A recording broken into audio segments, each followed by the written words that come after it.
The glass doors of Global Tech Tower shattered as security guards rushed through the lobby.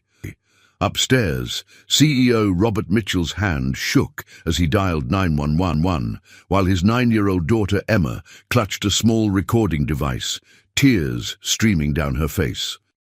The billion-dollar deal that would change everything was unraveling in real time, but nobody could have predicted it would be a child who would bring down an empire. Before we begin, our community spans all continents. If you feel comfortable, mention your city's name in the comments. If you appreciate being part of this global community, please like and follow our channel. Emma Thompson pressed her small nose against the cold glass window of her father's 50th floor office, watching San Francisco's fog roll beneath them like silent waves. At 9 years old, she had visited her father's company dozens of times, but today felt different. Global Tech Enterprises was buzzing with an energy she'd never felt before. "Daddy, why is everyone so nervous today?" she asked, turning to watch her father adjust his crimson tie for the 3rd time that morning.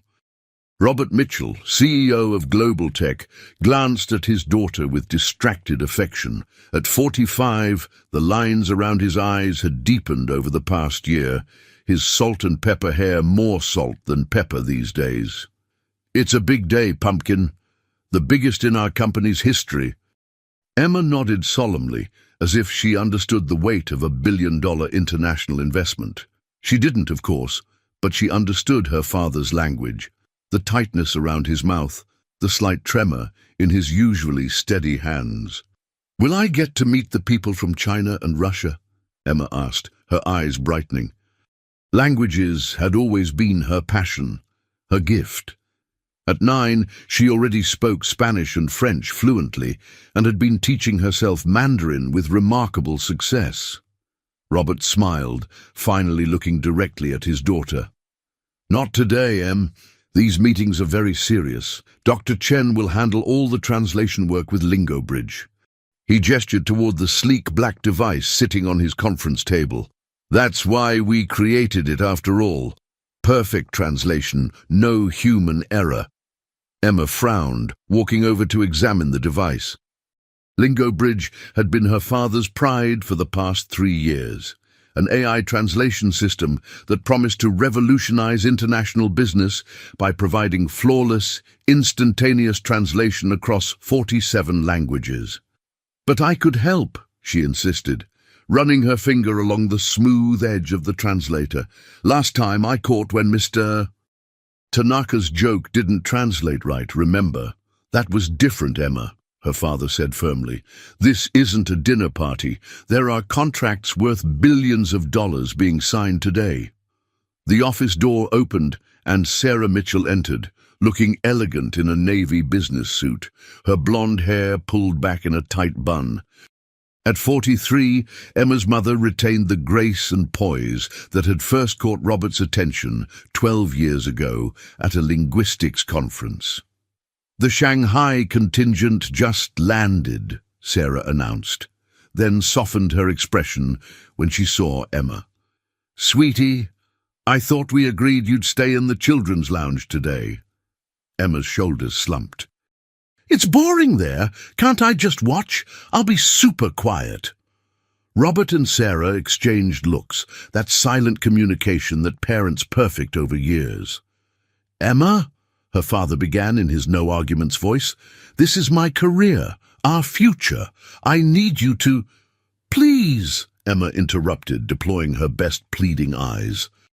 "I just want to see Lingo Bridge in action with real international business people for my future career."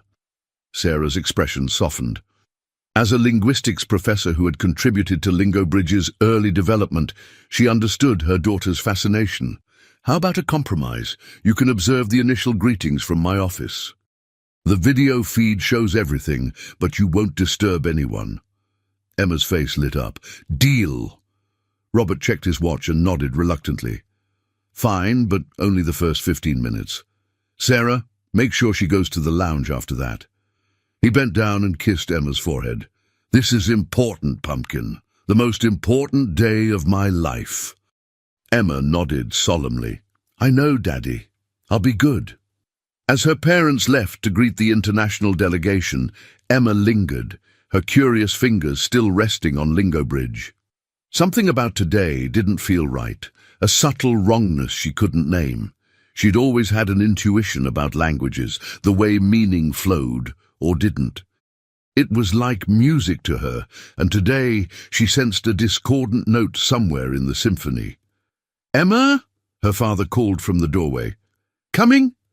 She gave the device one last curious glance before joining her father. As they walked down the hallway, Emma noticed Thomas Wilson approaching.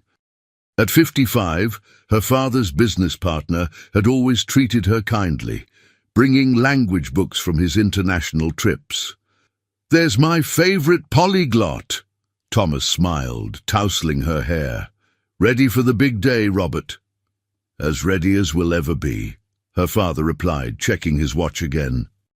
Thomas knelt to Emma's level, his voice dropping to a conspiratorial whisper. I've got a surprise for you later, a first-edition Russian dictionary I found in Moscow last month. Really? Spasibo, Emma replied in Russian, making Thomas laugh. Your pronunciation is getting better. Keep practicing, and you'll put Lingo Bridge out of business. As they continued toward Sarah's office, Emma felt a strange chill at Thomas's words.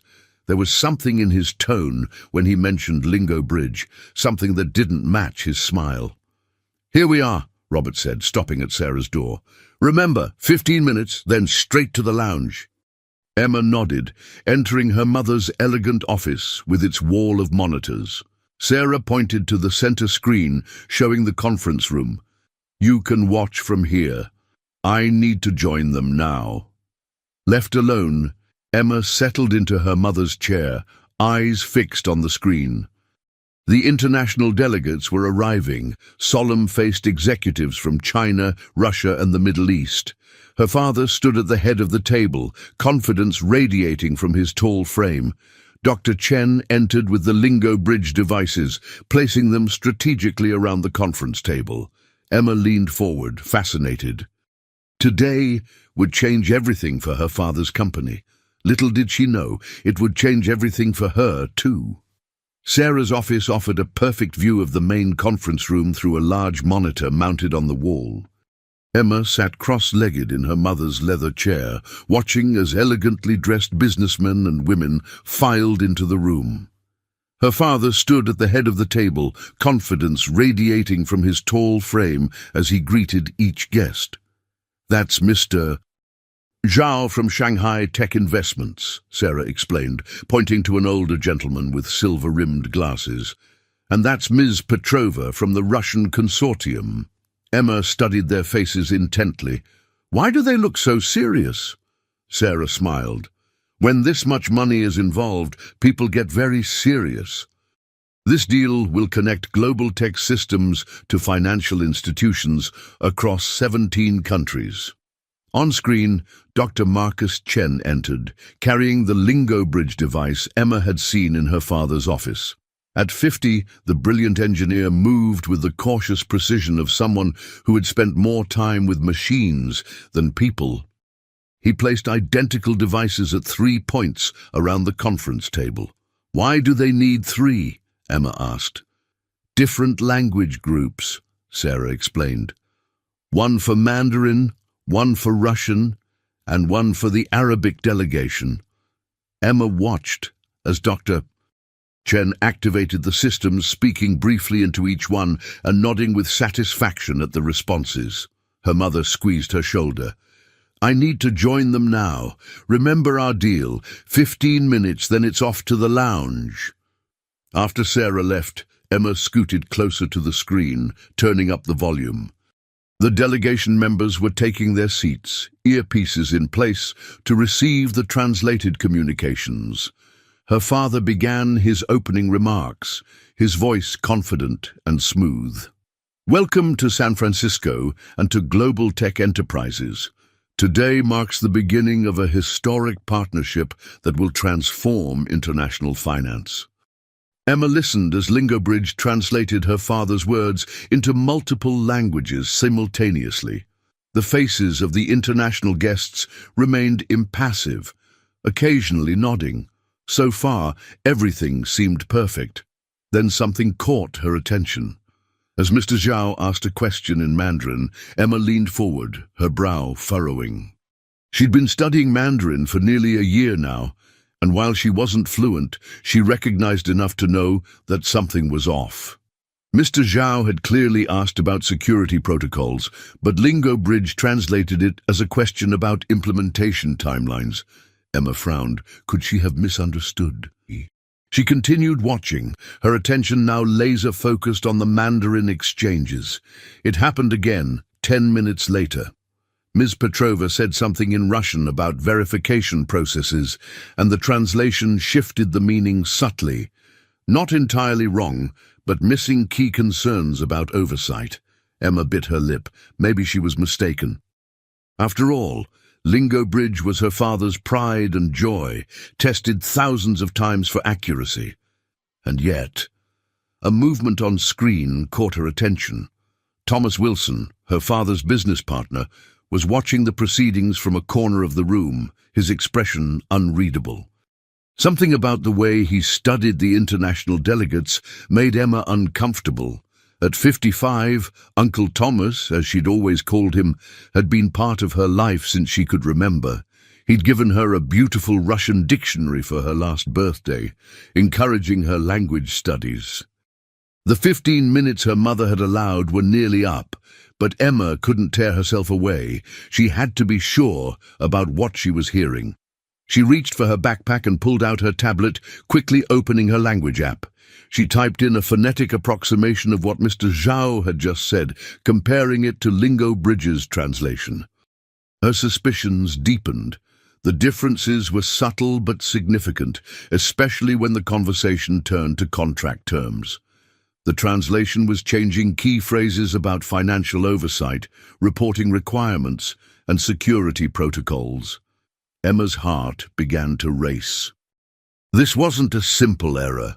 It was too consistent, too specifically focused on certain topics. Someone had programmed Lingobridge to mistranslate deliberately. The door opened, and Emma jumped guiltily. But it wasn't her mother. It was Lily, her father's assistant. "Emma, sweetie, your mum asked me to take you to the lounge now," Lily said with a kind smile. "Lily, wait," Emma said urgently.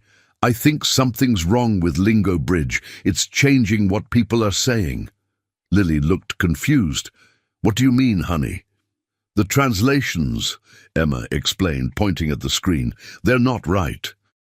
When Mr. Zhao asks about security checks, Lingobridge says he's asking about timelines. It's changing important things." Lily patted her shoulder gently. "I'm sure it's just a small glitch, Emma. Your father and Dr. Chen tested Lingobridge hundreds of times. It's perfectly accurate." "But I heard it," Emma insisted. "I know some Mandarin and Russian, and the translations are wrong." "Emma," Lily said firmly, "these are very complex languages, with nuances that even advanced students might miss. Lingobridge is a sophisticated AI system. Now, your mother wants you in the lounge." Reluctantly, Emma gathered her things, her mind racing. Should she tell someone about the translation discrepancies? Would anyone believe a 9-year-old? As Lily led her from the office, Emma glanced back at the screen. Her father was smiling, unaware that the words being fed into his ear weren't exactly what his international partners were saying. And somehow Emma sensed that these weren't innocent mistakes. She needed proof, and she needed to understand why. But most importantly, she needed someone to believe her. The children's lounge at Global Tech was designed to impress visiting executives with families, plush carpets, the latest gaming systems, and a well-stocked snack bar. But Emma had no interest in any of it today. She sat in a quiet corner, her tablet balanced on her knees, frantically researching translation errors. "What you doing?" A voice interrupted her concentration. Emma looked up to see Zach Wilson, Thomas's 12-year-old son, peering over her shoulder. With his father's shrewd eyes but none of his reserve, Zack had been Emma's occasional playmate during company events. "Research," Emma replied vaguely, angling her tablet away. Zack dropped into the beanbag chair beside her. "Dad says your dad's making the biggest deal ever today. Billions and billions." Emma nodded, still distracted. "Hey, Zack, has your dad ever mentioned anything weird about Lingo Bridge?" "The translator thing. Nah, he just says it's gonna make everyone super rich." He grinned. "He promised me a new gaming setup after today." Emma frowned, returning to her tablet. There wasn't much online about translation manipulation, mostly academic papers she couldn't fully understand. But one article caught her attention. "Subtle shifts in financial translation, ethical concerns in automated systems." "I'm bored," Zack announced. "Want to go explore? The security guy at the elevator owes me." He'd let us go up to the observation deck. Emma was about to refuse when an idea struck her. "Actually, yes, but not the observation deck. I need to get back to the conference room floor." Zack's eyes widened. "That's totally off limits today. Security everywhere." "I know a back way," Emma said, already packing up her tablet. "Through the service corridor by the cafeteria. I just need to check something." Zack hesitated. "We'll get in huge trouble." "Not if we don't get caught," Emma countered. "Don't you want to see something more exciting than this boring lounge?" That convinced him. Zack had never been able to resist the promise of mischief. They slipped out of the lounge when Lily stepped away to take a phone call, making their way to the service elevator that the cafeteria staff used. "What are we actually doing?" Zack whispered as they rode up to the executive floor. Emma bit her lip. "I think something's wrong with Lingo Bridge. I heard it mistranslating things." Zack rolled his eyes. "So, computers make mistakes." "Not Lingo Bridge. Dad says it's perfect, and the mistakes I heard were weird, like they changed important parts about the contracts and money." The elevator stopped, and they peeked out cautiously. The service corridor was empty, running behind the main conference rooms. Emma led the way, remembering the layout from previous explorations.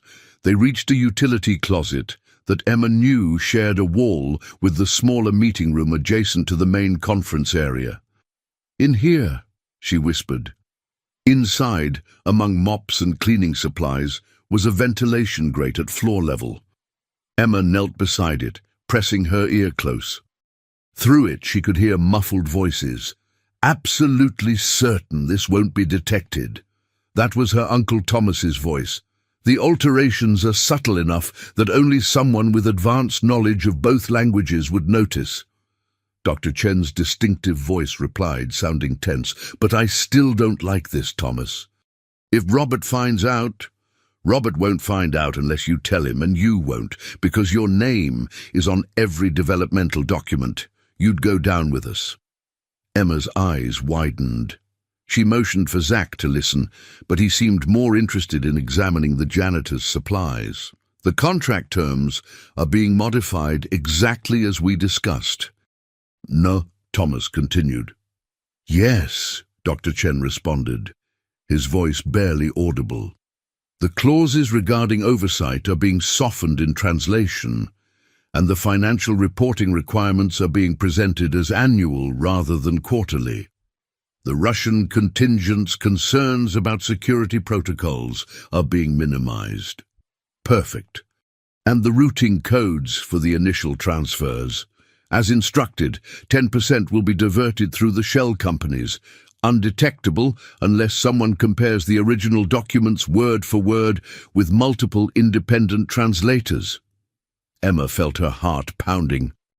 She didn't understand everything they were saying, but she knew enough. They were using Lingo Bridge to trick the international investors, changing the words to hide something about money. Suddenly, Zack knocked over a bottle of cleaning solution, the crash impossibly loud in the small space. "What was that?" Thomas's voice sharpened. Emma grabbed Zack's arm, pulling him toward the door. They burst out of the closet and ran down the service corridor just as the meeting room door opened behind them. "Hey, stop!" Dr. Chen's voice called out.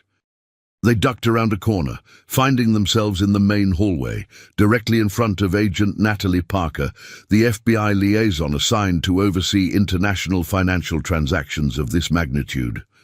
The tall woman looked down at them with surprise. "What are you two doing on this floor?" Emma made a split-second decision. "Agent Parker, I need to tell you something about Lingo Bridge. I think it's changing what people are saying on purpose." Agent Parker's professional expression didn't change, but she knelt to Emma's level. "That's a very serious claim, Emma. What makes you think that?" Before Emma could answer, Thomas Wilson appeared, his face composed but eyes sharp with suspicion. "There you are! Your parents are looking everywhere for you two. The lounge is downstairs, remember?" He placed a firm hand on Emma's shoulder. "I apologize, Agent Parker. My son and his friend have active imaginations." "Good day, Uncle Thomas. I heard you talking to Dr. Chen," Emma blurted out, "about changing contract terms and diverting money." Thomas's grip tightened painfully on her shoulder. "Kids! Always misunderstanding adult conversations." He laughed, but it didn't reach his eyes. Emma's been reading too many spy novels. Agent Parker looked between them, her expression carefully neutral. "I'm sure Mr. Wilson can take you back downstairs, Emma, but if you want to tell me more about your concerns, later you can ask your parents to call me." Thomas was already steering them toward the elevator. "That won't be necessary, just a misunderstanding." As the elevator doors closed, Thomas knelt down, his face inches from Emma's. "Listen carefully, Emma. I don't know what you think you heard, but today is the most important day in your father's career. If you disrupt this deal with wild stories, you'll destroy everything he's worked for. Do you understand?" Emma looked into the eyes of the man she'd called Uncle her entire life and saw something she'd never noticed before. A coldness that frightened her. "I understand," she whispered. But what she understood was that she needed proof. Real proof that adults couldn't dismiss as a child's imagination. And she needed to get it before her father signed anything. Emma sat silently in the executive lounge where Thomas had deposited her and Zach, warning them to stay put or else. Zach was playing a video game, seemingly unconcerned about what they'd overheard. "Aren't you worried?" Emma finally asked him. "Your dad is doing something bad." Zach shrugged without looking up from his game. "Grown-ups always talk about boring money stuff. You probably didn't even understand what they were saying." "I understood enough," Emma insisted. "They're tricking people and stealing money. That's wrong." "Whatever, my dad's smart. If he's doing something, he probably has a good reason." Zach paused his game and looked at her seriously. "And you better not tell anyone else. My dad gets really mad when people mess with his business stuff." The casual threat in his voice made Emma realize she couldn't count on Zach's help. She needed someone else, an adult who would listen. Her mother was the obvious choice, but Sarah would be in the middle of the meetings. And after Thomas's warning, Emma knew she needed solid proof before approaching anyone. She pulled out her tablet again, opening her language app. An idea was forming, but she needed equipment she didn't have. Then she remembered her grandfather's gift. For her 9th birthday 2 months ago, her grandfather had given her a special present, a high-quality digital voice recorder disguised as a unicorn keychain. "For when you want to practice your languages," he'd said with a wink. Emma always kept it in her backpack. She rummaged through her bag and found the small device. It could record for hours and had remarkable clarity. She'd tested it by recording bird songs in the park. If she could get it into the main conference room somehow, she could capture Lingo Bridge's translations and compare them to what was actually being said. But how to get it there?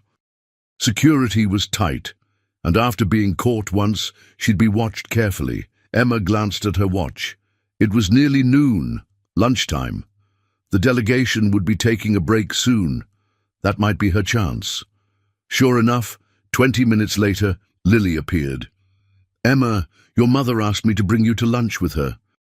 The delegates are taking a break, and she thought you might like to join her in the executive dining room." "Perfect." Emma grabbed her backpack, making sure the recorder was easily accessible. "Is my dad going to be there?" "No, he's having a private lunch with the lead investors, but your mother and some of the technical team will be there." And as they walked to the dining room, Emma's mind raced. She needed to activate the recorder and get it into the conference room before the afternoon session. But how? The executive dining room was elegant but intimate, with her mother seated at a small table with Dr. Chen and 2 members of his technical team. Emma noticed immediately how uncomfortable Dr. Chen looked, barely meeting her eyes as she approached. "Emma, there you are," Sarah smiled. "I thought you might be hungry. Come sit down." As Emma took her seat, she studied Dr. Chen. The brilliant engineer had always been kind to her, explaining technical concepts in ways she could understand. Had he been forced into this deception somehow? Thomas's words about his name being on every document suggested he might not be a willing participant. "Dr. Chen," Emma said innocently, "how is Lingo Bridge working today? Any bugs?" He flinched slightly. "No, no bugs. Running perfectly." "Emma has always been fascinated by your work, Marcus," Sarah said proudly. "She's quite the linguist herself." "Yes, I know." Dr. Chen managed a small smile. "You've got a natural gift, Emma. Better than any AI, if you ask me." Emma tilted her head. "But Dad says Lingo Bridge is perfect, better than human translators." "Doctor." Chen's smile tightened. "Technology has limitations that humans don't. Nuance, cultural context. A truly gifted human will always have an edge." "Is that why?" Emma began, but was interrupted as servers arrived with their lunch. Throughout the meal, Emma observed Dr. Chen carefully. He was nervous, checking his phone frequently, barely touching his food. Something was weighing on him heavily. When lunch was nearly over, Emma excused herself to use the restroom, taking her backpack with her. Instead of turning toward the restrooms, however, she slipped down the hallway toward the main conference room. With everyone at lunch, it might be unattended. She peeked through the glass door. The room was empty except for a security guard stationed by the entrance. The 3 Lingo Bridge devices still sat on the conference table. Emma stepped back, thinking quickly. She couldn't get past the guard, but maybe she didn't need to. The ventilation system ran throughout the building. If she could find another access point, one that connected to the conference room. She remembered the building layout from her many explorations. There was a small audio-visual control room adjacent to the conference room where technicians monitored the presentation systems. It would have ventilation access and might even be unmanned during lunch. Emma made her way there, finding the door unlocked. Inside, monitors showed different angles of the empty conference room. A ventilation grate was positioned on the wall at child height. Perfect. Working quickly, she removed the grate, activated her recorder, and placed it just inside the vent, positioning it carefully so it wouldn't be visible but would still capture sound clearly. She replaced the grate and stepped back, heart pounding with a mixture of fear and determination. "What are you doing in here?" "What?" Emma whirled around to find Lily standing in the doorway, arms crossed. "I got lost looking for the bathroom," Emma said, trying to sound innocent. Lily's expression softened. "This area is restricted, Emma. Come on, your mother is looking for you." As they walked back, Emma glanced at her watch. The afternoon session would begin in 30 minutes. Her recorder was in place, capturing everything that would be said in that room. Now she just had to wait. The afternoon stretched endlessly as Emma waited in the children's lounge, unable to concentrate on anything. Zach had disappeared, probably bored with her company, which was fine with Emma. Her thoughts were entirely focused on the recorder hidden in the conference room ventilation system. At 3:30, Lily appeared again. "Emma, your father asked if you'd like to join them for the closing ceremony. They're about to sign the final agreements." Emma's heart leapt. "Yes, please." This was better than she'd hoped. She'd be in the room when the contracts were signed. As they rode the elevator to the executive floor, Emma's mind raced. Should she say something now, but without proof? Would anyone believe her? Her father would be furious if she disrupted his big moment based on what adults would see as a child's misunderstanding. No, she needed to retrieve the recorder first. The evidence had to be clear and undeniable. The conference room had transformed since morning. The business atmosphere had given way to a celebratory mood, with champagne being poured and photographers positioning themselves. Emma spotted her father at the center of it all, beaming as he shook hands with Mr. Zhao. Her mother waved her over. "Come stand with me, sweetie. This is history in the making." Emma took her place beside Sarah, scanning the room. Dr. Chen stood near the lingo bridge devices, his face pale and drawn, despite the festive atmosphere. Thomas Wilson was moving confidently among the investors, all charm and smiles. Agent Parker was there too, her professional demeanor unchanged amidst the celebration. She caught Emma's eye and gave a small nod of recognition. Robert Mitchell took center stage, raising his hands for attention. "Ladies and gentlemen, after months of negotiation and due diligence, we stand at the threshold of a historic partnership. The documents before us represent not just a business transaction, but a bridge between nations, cultures, and financial systems." Lingabridge hummed softly as it translated his words into multiple languages. The international delegates nodded appreciatively, some raising their champagne glasses. "Before we sign," Robert continued, "I want to thank the people who made this possible, my incredible team at Global Tech, our partners from around the world, and especially my right hand, Thomas Wilson, whose financial genius structured this deal."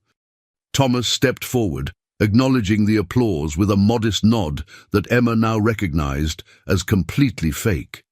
"And of course," Robert added, "Dr. Marcus Chen, whose brilliant lingo bridge technology has eliminated the language barriers that once made international deals so challenging." "Dr." Chen managed a tight smile, his eyes darting briefly to Thomas. "Now," Robert said, moving to the large table where the contracts were displayed, "let us make history together." Representatives from each delegation approached the table. Emma watched as pens were lifted poised to sign documents she now believed contained hidden traps. She had to do something. Even without the recorder, she couldn't let this happen. "Wait!" The word burst from her before she could stop herself. The room fell silent, all eyes turning to her. Her father's expression froze in a smile that didn't reach his eyes. "Emma," he said through clenched teeth, "this isn't the time for—" "The translations are wrong," she blurted out. "Lingo Bridge is changing what people are saying. It's changing the contract terms." Murmurs rippled through the crowd. The international delegates looked confused, some removing their earpieces to examine them. Robert laughed nervously. "My daughter has a vivid imagination. Please, let's continue." "I heard them," Emma insisted, pointing at Thomas and Dr. Chen. "They're using Lingo Bridge to change the contracts and divert money to shell companies." The room erupted in confused conversation. Agent Parker stepped forward, her attention now fully focused on Emma. Thomas moved swiftly to Robert's side. "Robert, control your daughter. This childish outburst is jeopardizing everything." Robert looked between his daughter and his business partner, bewilderment giving way to anger. "Emma, that's enough. Apologize to everyone immediately." Sarah placed protective hands on Emma's shoulders. "Robert, maybe we should listen." "Not now, Sarah," he snapped. "Emma, go with Lily. We'll discuss this later." Lily appeared at Emma's side, gently taking her arm, but Emma pulled away. "Check the translation yourselves," she cried desperately. Mr. Zhao, ask something in Mandarin and see if it translates correctly. Mr. Zhao, looking intrigued rather than offended, spoke a sentence in Mandarin. Lingo Bridge's smooth voice provided the translation. Mr. Zhao expresses his confidence in our partnership and looks forward to signing. Emma shook her head vigorously. That's not what he said. He asked why a child would make such serious accusations. The room fell silent again. Mr. Zhao's eyebrows raised in surprise. The girl is correct, he said in careful English. That is indeed what I asked. All eyes turned to Dr. Chen, who had gone deathly pale. Thomas stepped forward quickly. A simple glitch, he insisted. Technology isn't perfect, but one minor error doesn't justify these wild accusations. Agent Parker moved closer to the contracts. Perhaps we should have independent translators review these documents before proceeding. Absolutely not, Thomas said sharply. These terms have been negotiated for months. Delays now could collapse the entire deal. Robert looked lost, his perfect moment shattered. I don't understand what's happening here. Emma broke away from Lily and ran to her father's side. Daddy, I need you to believe me. I heard them talking. Uncle Thomas is using Lingo Bridge to trick everyone. Robert knelt to her level, his expression torn between trust in his daughter and loyalty to his business partner of 20 years. Emma, he said quietly, this is the most important deal of my life. Are you absolutely certain of what you're saying? Emma nodded, tears filling her eyes. I have proof, Daddy. I recorded their meeting. And I recorded the translations in here too. Thomas's face darkened. What recording? Where? Emma pointed to the ventilation grate. My recorder is in there. It's been recording everything in this room all afternoon. Thomas lunged toward the ventilation grate, but Agent Parker was faster, stepping in his way. I think we'll secure that evidence, Mr. Wilson. 2 days later, the Mitchell family sat in their living room as CNN broadcast breaking news about the global tech translation scandal. Emma watched the scrolling headlines with a mixture of pride and discomfort at seeing her family name splashed across national news. Financial authorities have frozen assets connected to Thomas Wilson and several offshore accounts, the anchor reported. Sources close to the investigation say the fraud could have diverted up to $200 million from international investors if the contracts had been executed as prepared. Robert muted the television, rubbing his temples. The past 48 hours had been a whirlwind of FBI interviews, emergency board meetings, and crisis management sessions. He looked a decade older, the betrayal by his longtime friend etched into new lines on his face. They're calling you a hero, Emma, Sarah said gently, stroking her daughter's hair. And they're right. Emma shrugged, uncomfortable with the attention. I just knew something was wrong with the translations. Because you trusted your instincts, Robert said.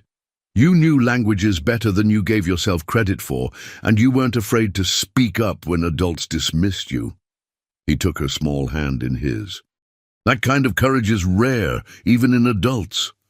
Emma looked down at their clasped hands. Is Dr. Chen going to jail too? Robert exchanged glances with Sarah. That's complicated, sweetheart. Dr. Chen cooperated immediately and has been helping the FBI understand exactly how Lingo Bridge was manipulated. He claims Thomas threatened his family if he didn't help. I believe him, Emma said firmly. He looked scared, not mean like Uncle Thomas. The doorbell rang, interrupting their conversation. Sarah went to answer it, returning moments later with Agent Parker. I'm sorry to intrude on family time, the FBI agent said, but I have some updates that couldn't wait. Robert gestured for her to sit. Please, we're anxious for news. Agent Parker sat across from them, her professional demeanor softening slightly when she looked at Emma. First, I want to personally thank you, Emma. Your recorder provided crucial evidence. Without it, this might have been dismissed as a misunderstanding. Emma nodded solemnly. Can I have my unicorn back when you're done with it? Agent Parker smiled. Absolutely. We've already made copies of the recordings. She turned to Robert. Mr. Mitchell, our investigation has uncovered something unexpected. It appears Thomas Wilson has been manipulating translations in smaller international deals for nearly 2 years. Robert's face paled. 2 years? But Lingo Bridge has only been operational for 3 years, Agent Parker finished for him. Yes. The fraud began almost immediately after full implementation. All this time, Robert whispered, right under my nose. He was careful to start small, with minor contracts where discrepancies wouldn't draw attention. The billion-dollar deal was to be his masterpiece. She paused. We've also discovered that several other executives at Global Tech were involved. Who? Robert demanded. We're still compiling the full list, but I can tell you that your CFO, Michael Reynolds, and your head of international operations, Diana Westfield, have both been taken in for questioning. Robert slumped back in his chair, looking devastated. My entire executive team. Was anyone loyal? Many were, Mr. Mitchell, including Dr. Chen, despite his involvement. His cooperation has been invaluable, and the evidence suggests he was indeed coerced. Sarah leaned forward. What happens to Global Tech now? Robert has spent his life building this company. Agent Parker's expression became more sympathetic. That largely depends on how the board and shareholders respond. The company itself isn't charged with wrongdoing, but its reputation has certainly been damaged. And the international investors? Robert asked. They've expressed continued interest in partnership, but only after significant restructuring and new leadership is in place. The implication hung heavy in the air. Robert might lose control of his own company. Emma, sensing her father's distress, squeezed his hand. Daddy, if Lingo Bridge was changed to do bad things, can't it be fixed to do good things again? Robert looked at his daughter with surprise, then thoughtfulness. You know, that's exactly what we should be focusing on. Not what we've lost, but what we can rebuild. Agent Parker stood to leave. One more thing. The press has been requesting interviews with Emma. As the child whistleblower who prevented an international financial crime, she's become quite the celebrity. Sarah shook her head firmly. Absolutely not. She's 9 years old. This has been traumatic enough. I understand completely, Agent Parker said. But you should know that several language education advocates have reached out as well. They're interested in supporting Emma's gift for languages in more constructive ways than media attention. Emma perked up at this. Like what? Specialized education programs, mentorship opportunities. One prominent linguist called her ability to detect translation errors at her age extraordinary and worthy of development.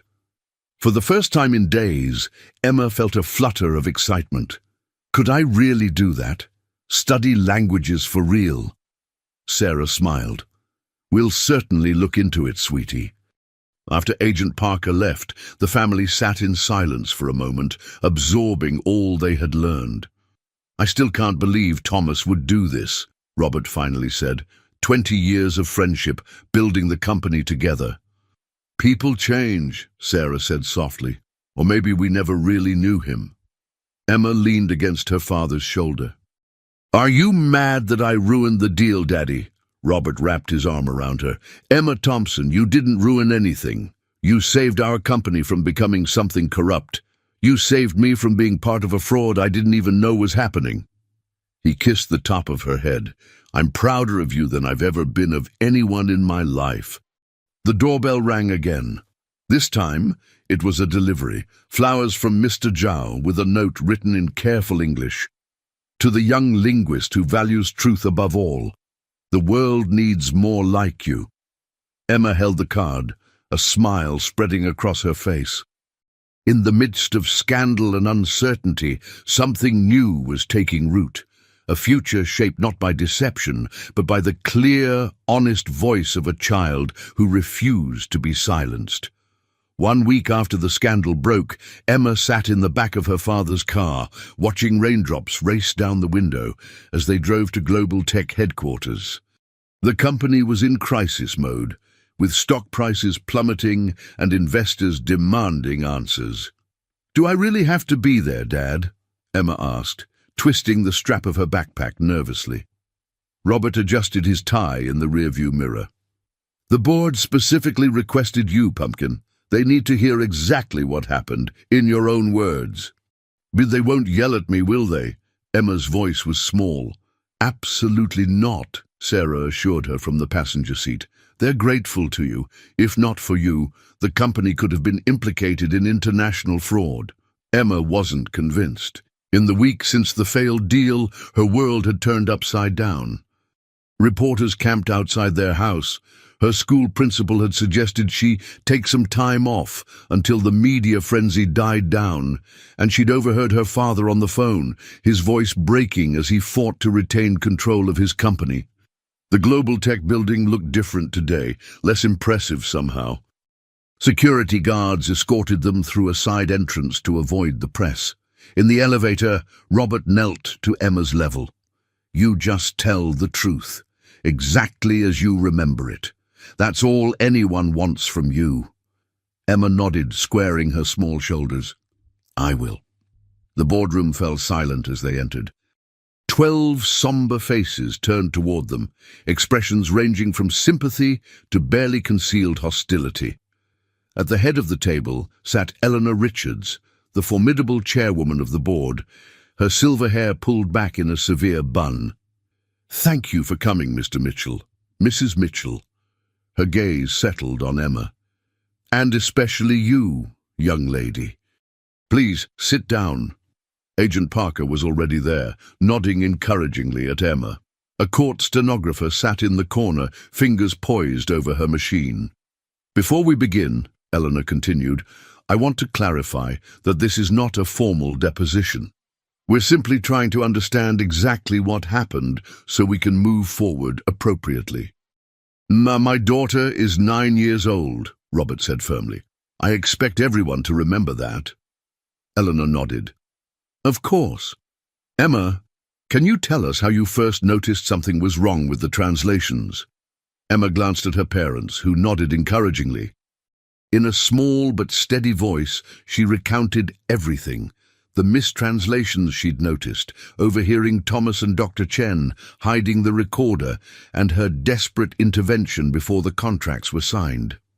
As she spoke, she watched the board members' expressions change from skepticism to astonishment. When she finished, the room was silent. "Remarkable," Eleanor finally said. "And you understood enough Mandarin to detect the discrepancies." "I've been studying it," Emma explained. "I'm not fluent, but I know enough to notice when something important changes." A board member leaned forward. "Why didn't you tell your father immediately?" "I tried." Emma's voice rose slightly. "But grown-ups don't always listen to kids. I needed proof." Robert placed a protective hand on her shoulder. "My daughter showed more wisdom and courage than many adults would have in the same situation." Eleanor nodded slowly. "Indeed." She turned to Agent Parker. "Agent, what's the current status of the investigation?" "Ongoing," Parker replied. "Mr. Wilson is cooperating, hoping for leniency. Dr. Chen has provided extensive technical documentation showing how Lingo Bridge was modified. We've identified 3 additional Global Tech executives involved in the scheme." "And the financial impact?" Agent Parker hesitated. "Substantial. Approximately $40 million has already been diverted through previous smaller contracts using the same method. If the billion-dollar deal had gone through as planned, the total fraud would have exceeded $200 million. A murmur ran through the room. Robert's face was ashen. "Which brings us to the question of leadership," Eleanor said, her gaze shifting to Robert. "Mr. Mitchell, while you yourself appear to be innocent of wrongdoing, this happened under your watch." 3 weeks after the board meeting, Emma sat in an unfamiliar classroom at the Stanford Language Center, nervously tapping her pencil. Around her, 12 other children ages 8 to 12 watched as Professor Lin wrote Mandarin characters on the whiteboard. "Emma, would you translate this sentence?" Professor Lin asked. Emma studied the characters, then spoke carefully. "The bridge between cultures is built on understanding, not just words." "Excellent." Professor Lin smiled. "Your pronunciation is remarkably good for someone your age." Emma ducked her head, still uncomfortable with praise. After the global tech scandal made international news, Stanford University had offered her a scholarship to their gifted language program. 3 times a week, Sarah drove her to these special classes while Robert fought to save the company. When class ended, Emma found her mother waiting outside, talking with Professor Lin. "She has a natural ear for tonal languages," the professor was saying. "Her ability to detect subtle meaning shifts is extraordinary. In my experience, that's an innate talent that can't be taught." Sarah nodded proudly. She's been that way since she could talk. Always listening, catching nuances even adults missed. "Mom, can we go see Dad now?" Emma interrupted. "He promised to show me the new code." "Of course, sweetie. He's waiting for us." The drive to Global Tech was quiet. Emma watched the familiar landscape pass by, thinking about how much had changed in just a month. Her father worked 16-hour days now, rebuilding Lingo Bridge from scratch with a new team. The old version had been completely scrapped after investigators discovered translation manipulations had been embedded deeply in its code. At company headquarters, security procedures had tightened dramatically. They needed special badges just to reach Robert's office, where they found him huddled with Dr. Chen and a team of engineers. "There's my girl." Robert's tired face brightened as Emma entered, just in time to see the first test of Lingo Bridge 2.0. Dr. Chen looked up, nodding politely to Emma and Sarah. The engineer appeared thinner, more drawn, but there was a new determination in his eyes. After extensive cooperation with authorities, he'd been granted immunity and had rejoined Global Tech to help rebuild the technology properly. "We've completely restructured the core translation algorithms," Dr. Chen explained, "with triple redundancy verification and blockchain authentication of all translations." "In simple terms," Robert added, seeing Emma's confusion, "it means no one can secretly change what the system translates ever again. Each translation creates a permanent, unalterable record." "Like my recorder," Emma said thoughtfully. "Exactly like that," Robert smiled. "In fact, we're calling this the Emma Protocol internally." Dr. Chen gestured to a sleek device on the conference table. "Would you like to try it, Emma? You'd be our first real-world tester." Emma approached the device cautiously. The last time she'd been this close to Lingo Bridge, it had been part of a massive fraud scheme. "What should I say? Anything you want in any language you know, Dr. Chen encouraged. Emma took a deep breath and spoke in her best French. "La vérité est plus importante que le profit." Truth is more important than profit. The device hummed softly, then responded in perfect English. "Truth is more important than profit." "It works!" Emma exclaimed. "Thanks to you," Dr. Chen said quietly. "Your courage gave us a chance to rebuild correctly." Robert's phone rang, interrupting the moment. His expression darkened as he listened. "I'll be right there," he said finally, ending the call. "What is it?" Sarah asked, recognizing the tension in her husband's face. "Emergency board meeting," Robert said grimly. "Eleanor wants me there immediately." He knelt to Emma's level. "I have to go, Pumpkin. Mom will take you home. I might be late tonight." When Robert finally came home at midnight, his face told them everything before he spoke a word. The board had voted.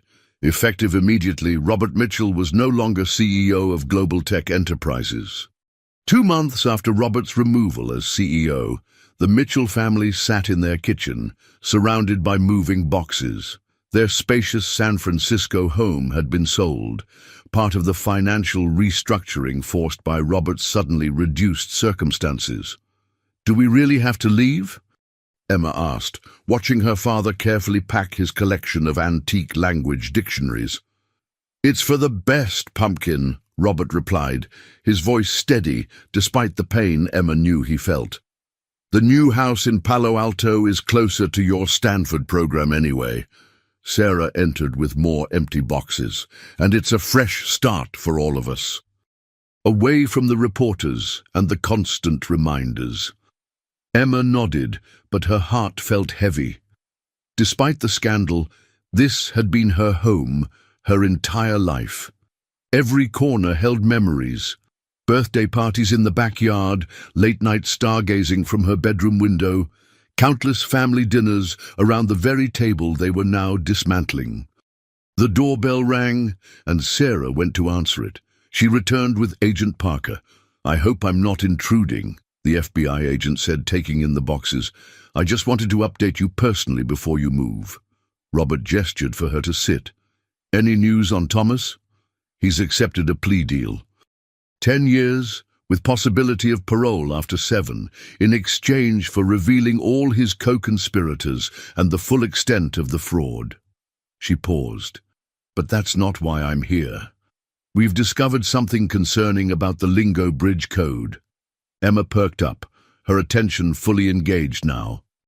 "Our technical team found a deeper layer of programming that Dr. Chen wasn't aware of," Agent Parker explained. "It appears the translation manipulation had been planned from the very beginning of development, not added later, as Thomas claimed." Robert frowned. "That's impossible. I was involved in the initial design phases myself." "Which raises questions about who else might have been involved in the early stages," Agent Parker said carefully. "Someone with deep access to the foundational code." A heavy silence fell over the kitchen. The implication was clear. Someone close to the original development team, possibly still within Global Tech, had been part of the scheme from the beginning. "Does Dr. Chen know about this?" Sarah asked. "Not yet. We wanted to speak with you first, given your family's personal stake in the matter." Emma looked between the adults, understanding the unspoken concerns. "You think we might still be in danger?" Agent Parker gave her an appraising look. "You continue to impress me, Emma." "Yes, that's exactly what worries us. If there are other conspirators who haven't been identified, they might see your family as a threat, especially now that you're more vulnerable without Global Tech's security resources." Robert's jaw tightened. "What do you suggest?" "Caution, primarily. Be aware of your surroundings, report anything suspicious, and—" She hesitated.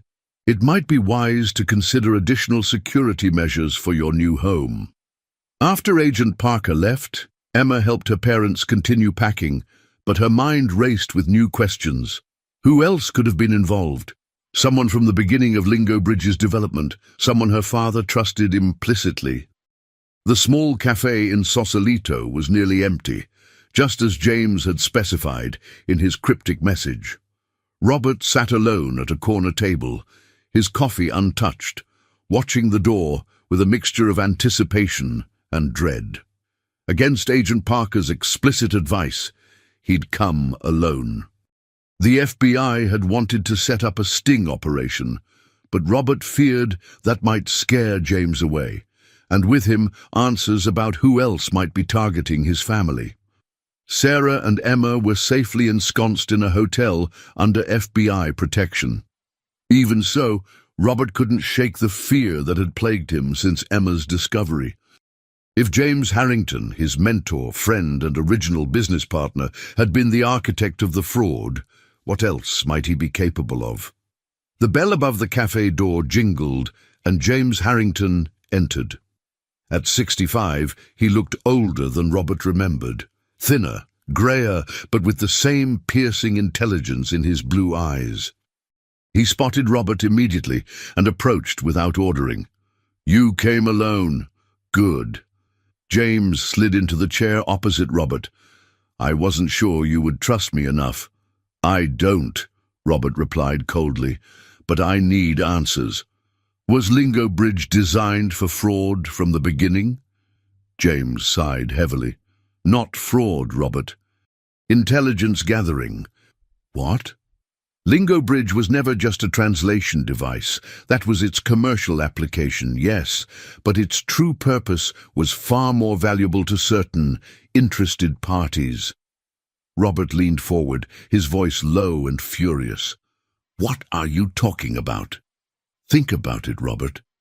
A device present in high-level international business negotiations, government meetings, diplomatic exchanges, transmitting every word spoken in multiple languages." The implication hit Robert like a physical blow. It was spyware, all along. James nodded. "The most sophisticated intelligence-gathering tool ever created. Worth billions to the right buyers." "Who?" Robert demanded. "Who are you working for?" James glanced around the empty cafe before answering. "It started as a private operation, just Thomas and me, selling specific intelligence to corporate competitors, but then we caught the attention of bigger players. Government agencies from several countries expressed interest. The bidding war was intense." Robert felt sick. "So, the translation errors Emma discovered. A secondary operation. Thomas got greedy, wanted to skim additional profits through contract manipulation. I warned him it risked exposing the entire operation, but he wouldn't listen." James shook his head. "Your daughter's intervention actually saved me considerable trouble. Why tell me this now? Why come out of hiding?" James's expression turned grave. "Because the people we sold to aren't happy about the exposure. Lingo Bridge devices are being removed from sensitive locations worldwide. Billions in intelligence potential gone, and they blame me."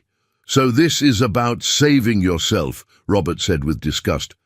"It's about saving your family," James countered sharply. "They know Emma was the catalyst. They've been monitoring you since the scandal broke. Why do you think I contacted you right after you discovered my connection? I've still got sources inside their operation." Robert's blood ran cold. "Are you saying my family is in danger?" "I'm saying you need to disappear. Immediately. Tonight. Take Sarah and Emma somewhere off-grid. No electronics, no credit cards, nothing traceable."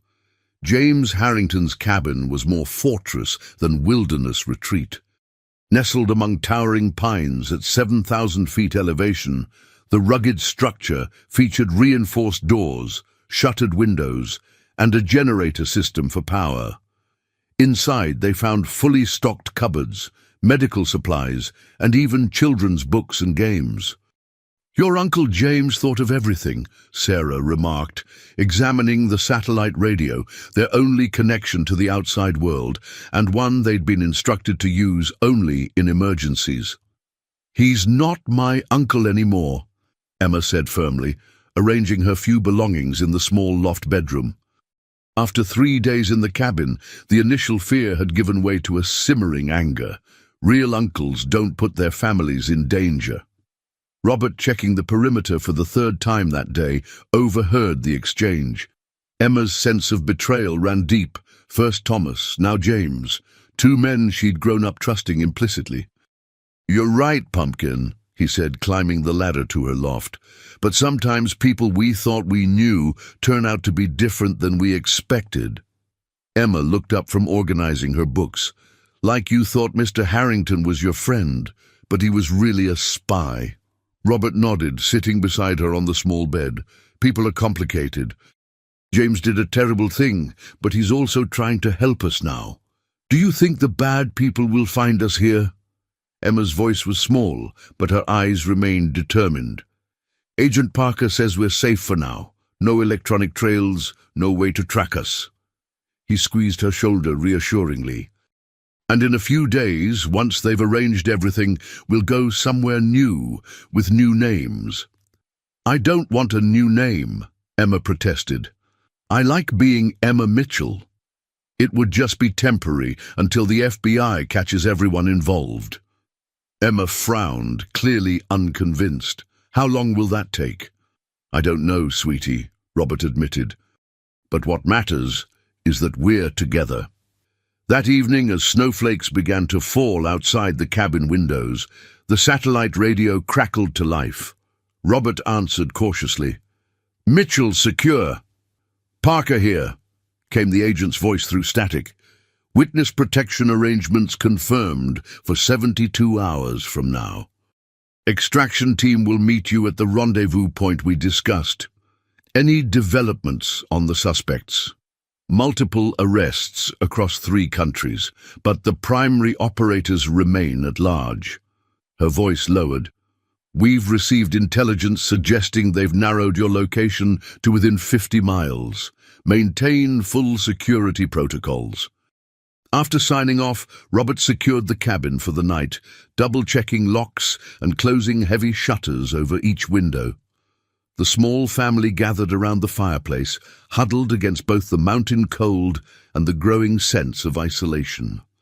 3 more days, Sarah said, forcing optimism into her voice. "Then we can put this behind us." Emma sat cross-legged on the hearth rug, her language journals spread around her. Since arriving at the cabin, she'd thrown herself into studying with unusual intensity, as if languages could provide the stability her life now lacked. "I've been thinking about Lingo Bridge," she said suddenly, "about how it was designed to spy on people." Robert and Sarah exchanged concerned glances. "That's not something you need to worry about, sweetie," Sarah began. "But I do," Emma insisted, "because I noticed something when we were testing Lingo Bridge 2, 0, with Dr. Chen." Robert leaned forward. "What do you mean?" "The new translation system had extra security, right? To prevent manipulation." "Yes, the blockchain authentication," Emma nodded. "But what if that same system could be used to identify any Lingo Bridge device anywhere, like a special signature that only the right program could detect?" The sun rose over Lake Tahoe, painting the water in shades of gold and crimson. Emma stood on the balcony of the lakeside safe house where they'd spent 3 tense days, watching eagles circle above the pristine surface. Behind her, inside the modest cabin, her parents spoke in hushed tones with James and a woman who had introduced herself only as Meredith, NSA. And they, after their narrow escape from the mountain cabin, racing through snow-covered forest on James's snowmobile, while vehicles converged on their former hideout, they'd arrived at this seemingly ordinary vacation rental to find it was actually a government safe house, one even Agent Parker didn't know existed. The real FBI and NSA had been investigating Parker for months, James had explained.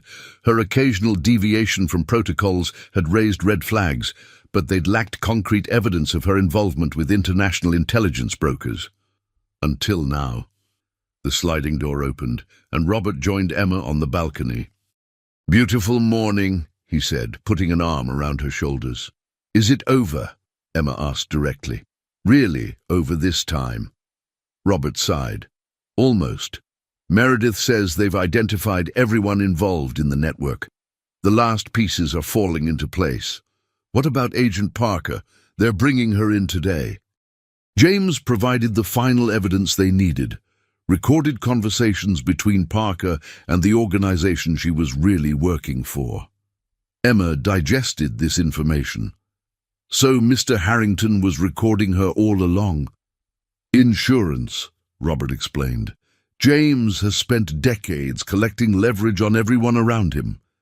It's how he's survived in this world. Do we still have to get new names and move away?" Robert smiled, the first genuine smile Emma had seen in weeks. "No, pumpkin.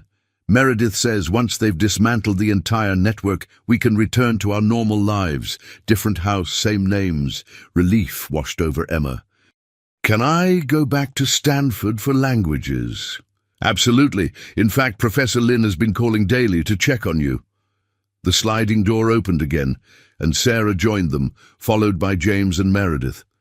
"It's time," Meredith announced, her official tone softened by a hint of compassion. "Parker is in custody." The operation to round up the remaining members of the network begins in 1 hour. James stepped forward, looking oddly formal. I wanted to say goodbye before I go with Meredith. I'll be in protective custody for the foreseeable future. Robert extended his hand. Despite everything, thank you for saving my family.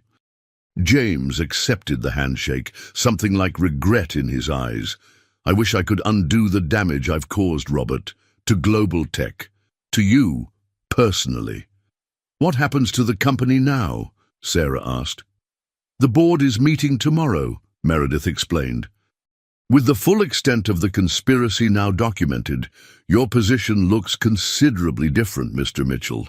My understanding is they intend to reinstate you as CEO.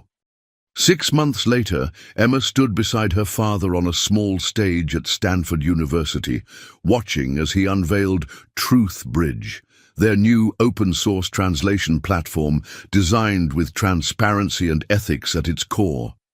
As applause filled the auditorium, Emma spotted Agent Meredith, now a family friend in the audience, along with Professor Lin, and surprisingly, Dr. Chen, recently released from his limited witness protection.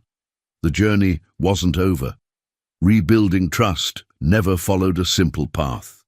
But as Emma demonstrated the system's features to an audience of academics, technologists, and language enthusiasts, she knew they had transformed their family's darkest chapter into something luminous and true.